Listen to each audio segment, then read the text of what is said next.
Hey everyone, welcome to my channel, The Heartbreak That Heals, Love, Legacy, and Kelly Ripa's Most Emotional Goodbye. We've all heard the phrase, love made me do it. It's the explanation that doesn't explain, it feels. It's the quiet confession that holds a universe of heartache, hope, and hard truth. It's the kind of heartbreak born not from anger or betrayal, but from a love so deep it demands a change. It's the breakup line that is both a wound and its own healing. And when we apply that lens to Kelly Ripa, a woman who has lived her life in our living rooms for 3 decades, it unlocks something profound. This isn't about the goodbye to Regis, which was public, painful, and professionally destabilizing, nor is it the shocking, network-orchestrated farewell to Michael Strahan, which felt like a corporate betrayal. No. This goodbye is different. This one is her choice, and it's driven by a love so layered, so tender, and so fiercely human that it might just be her most emotional farewell yet. To understand why, we have to trace the map of Kelly Ripa's televised heart through its apprenticeships, its betrayals, its harmonies, and finally, to the brave, beautiful choice to walk away, not because she has to, but because love asked her to. Part 1. The Apprenticeship of Love and Loss, the Regis Years. Kelly Ripa didn't just join live, she was apprenticed to a master.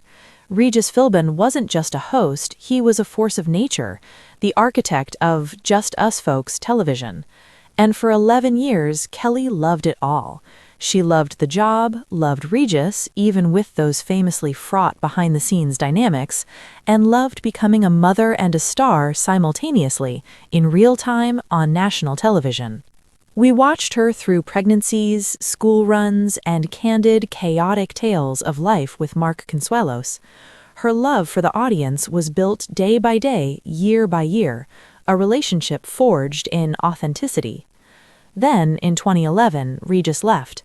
His goodbye was emotional, but it was his finale. Kelly's love for him and for the show they built was publicly tested in the messy aftermath. The infamous host search that followed, a nearly year-long period of professional limbo, was her trial by fire. Her love for the show, her show now, made her fight for its integrity and her place at its helm. She endured. And in doing so, she transformed her love from that of a protégé into that of a steward. She protected the house that Regis built, even as she quietly, confidently renovated every room. Part 2. The Love That Felt Like Betrayal, the Strahan Shock. If leaving Regis was a painful but expected passing of the torch, Michael Strahan's departure in 2016 felt less like a career transition and more like a network prioritizing a shiny new toy over its cornerstone franchise. In that moment, Ripa's love for the show was weaponized against her. Her trust was broken, and her response, taking a scheduled vacation and returning with a powerful, poised monologue about communication and respect, was a goodbye in itself. It was a goodbye to naivete, a farewell to the belief that corporate television valued loyalty. The love that made her do that, to stand up, dignified and fierce for her worth and the worth of her show, was a self-respecting love. It was the kind of love a parent has for a child when they demand it be treated fairly. That episode wasn't about saying goodbye to a person, but to an era of passive compliance. It was heartbreaking because the love for the work was so deep that the betrayal cut to the bone. Part 3. The Harmonious Love, the Ryan Seacrest era, and the cultivation of joy. Then came Ryan Seacrest, and with him a new chapter built on mutual respect, professional admiration, and genuine, easy chemistry. Here, the love was less fraught, more joyful. It was the love of a perfectly balanced partnership. But even in this harmony, a subtle shift began. Ripa, now in her 50s, a mother of 3 nearly grown children, a producer, an author, a mogul with her own production company, started to muse openly about balance, about time, about the relentless, grinding beauty of a daily show.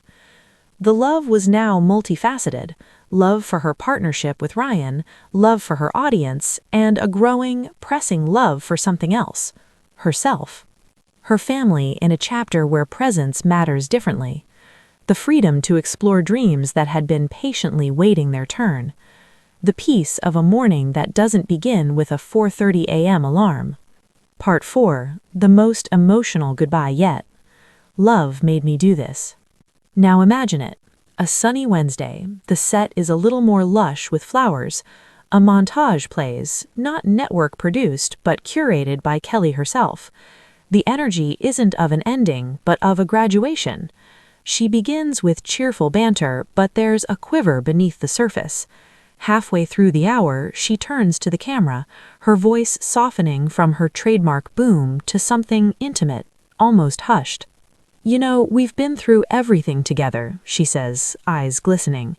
"You've seen my kids grow up. We celebrated with me when Mark and I finally eloped on that show. We still can't believe we did that. You sent condolences when we lost Regis. You held my hand through 1,000 Monday mornings. And that's why this is the hardest thing I've ever had to say to you." She takes a steadying breath. Ryan reaches over and takes her hand. His eyes tell us he's known, he supports her, he's part of this love story too. The love I have for this job, for Ryan, for our incredible team, and for all of you, it is immense, and it is forever. But right now, that very love is asking me to make room. Love for my family at this specific, fleeting moment in our lives. Love for the 22-year-old me who had 1,000 other dreams she hasn't had time to chase. Love for the peace that comes with a quieter morning. Love for the person I can become when I'm not on from the moment I wake up. She pauses, lets the weight settle in 1,000,000 living rooms over 1,000,000 cups of coffee. "So I have decided that this chapter, this beautiful, miraculous, daily chapter of my life, is coming to a close. Please don't think of this as an ending. Think of it as, I'll see you later. Because the love we built here doesn't vanish. It's the foundation for everything I'll do next. It's the reason I have the courage to do this at all." She looks directly into the lens, her voice breaking into that familiar, self-deprecating laugh, the one she uses to stop from sobbing. As Mark would say, I'm a crier, but truly, love made me do this. The love for all of you and the love for the other parts of my one, wild and precious life that are calling my name. In that moment, the heartbreak is real, but it's not tragic. It's the heartbreak of necessary growth, the beautiful fracture of a routine making space for something new. Deconstructing the layers of love in the farewell. Why would this be her most emotional goodbye? Because it is born of abundance, not of lack, of clarity, not of confusion, love as gratitude, not as grievance. This goodbye isn't tinged with anger or surprise. It's pure, unfiltered thanks. There's no villain, only the gentle, relentless passage of time. That purity amplifies the emotion, turning it into a shared, communal feeling of bittersweet pride. Love as self-preservation. Ripa built a brand on being America's best friend, relatable, energetic, always on. This farewell redefines that love to include self-care. It's a radical act in an industry that often consumes its stars. She loves her audience enough to show them it's okay to choose yourself. Love as legacy. By leaving at the peak of harmony and success, she protects the show's legacy. It's a gift to the franchise, allowing it to reinvent with grace, much as it did when she took over from Regis. This isn't a walk-away, it's a passing of the torch, lit with gratitude, now with memories of harmony, saying that the foundation is solid for the next phase. Love as evolution. It's an acknowledgement that the person who started this journey isn't the person ending it. The hyper-energetic young mother is now a seasoned executive, an empty nester, a woman with wisdom to share in a different format.